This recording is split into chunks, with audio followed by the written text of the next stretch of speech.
So sometimes in Lent, these Gospels tend to get longer and longer. That was the short version. Isn't it your experience that kids are some of the best sources for new insights? They learn how to see in new ways that is based upon what they experience. So sometimes kids can really give us snippets of wisdom, such as the one little kid who said, "No matter how hard you try, you just cannot baptize a cat." Or another little kid said, "When your mom is mad at your dad, don't let her brush your hair." Or the third child who said, "Never ask your 3-year-old brother to hold a tomato or an egg." But the point is that dramatic, eye-opening experiences can give us new insight, new perspectives, a new sense of wisdom and renewal. And today's scripture readings, which we heard so wonderfully proclaimed, point us to a new way of seeing at a much deeper level, a level that points to the way that God sees, that points to the way that God sees. God's vision of who should lead Israel confounded all those people who were trying to figure out who was going to be on first base to lead God's people. For what did the Lord do, as we heard in that first reading? He bypassed all of those top candidates, the firstborn, the warriors, the wise men, and who did he choose? A kid. Maybe David was as wise as one of those kids in those quips that we heard. A kid, David, to be Israel's king. He broke all the traditions, this mysterious God of ours. The choice of David and the statement that God sees differently, which we heard in that book of Samuel, sets up the gospel in today's reading, the healing of the man born blind. As Jesus was passing by, he saw this man, quote unquote, he saw him. And in the presence of his disciples, he started this process of healing, of gaining new insight, new sight, but not just a spiritual, or not just a physical sight, but a spiritual sight also. A kind of spiritual sight that you and I were given when we were baptized. This man had a personal encounter with Jesus. That personal encounter with Jesus is always available to us. And this man was forever transformed. There was no going back at that point.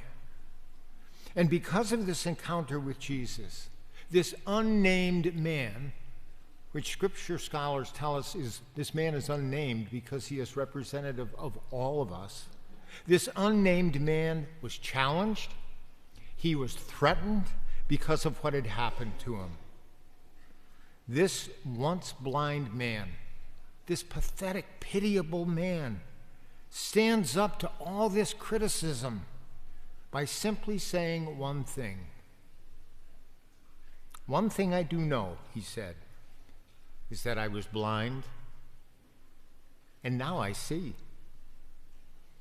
And once he said that, they threw him out. All of those in authority threw him out. Now, when Jesus hears about this, they had a wonderful gossip network back then. When Jesus hears about this, he seeks out the man. Imagine that. Jesus goes and finds this man and assures him that he has deeply and eternally encountered the Son of Man. And that this spiritual insight, together with his physical healing of his sight, was from God. You know, at this Eucharist, this is our opportunity to have this personal encounter with Jesus the Christ, the Messiah, the Anointed One, who offers himself to you and me. You and I are so much like the man in this story. Because of our relationship with Jesus, we encounter in our world contrary opinions and even open hostility and ridicule because we try to see through Jesus' eyes, because we try to see with the eyes of a disciple. I had a conversation yesterday with one of our youth, and she was relating to me about how hard it can be for her to live her faith, especially in school. She's in high school. And when her friends find out that she is Catholic, she believes in Jesus, she's ridiculed. She's challenged. She's like that man in today's gospel. And so what about us? During this Lenten season, ought we not to honestly reevaluate our lives to see if we are truly seeing as companions of Jesus? For example, do we have, for the lack of a better term, do we have an enemies list of sorts that is populated by people who have hurt us, taken advantage of us, betrayed us?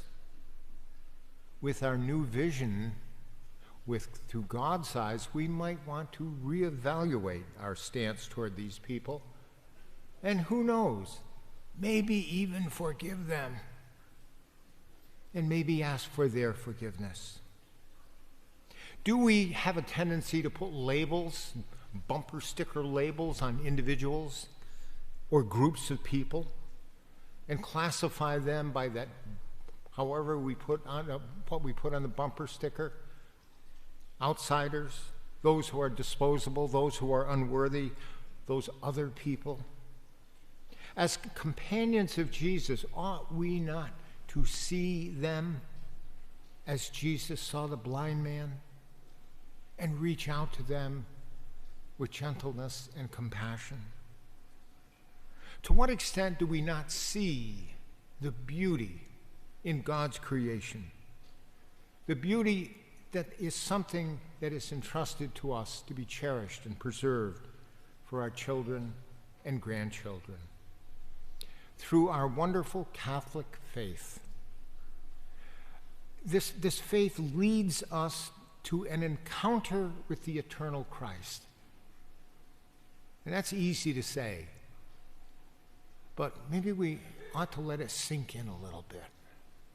Our faith leads us not just here in the head, but to an eternal encounter with Christ. May we no longer see the Lord as a distant creator somewhere out there who leaves us on our own and waits to see how things work out. But may we truly see the God whom Jesus reveals to us, who sees our need, and seeks us out, and comes to help us again and again and again. Let me just end with this prayer that I found this week. It brings a smile to my face, and hopefully it does yours. God of all light and truth, just make sure that I am not the blind man or the blind woman. Keep me humble and honest, and that will be more than enough work for you. May it be so.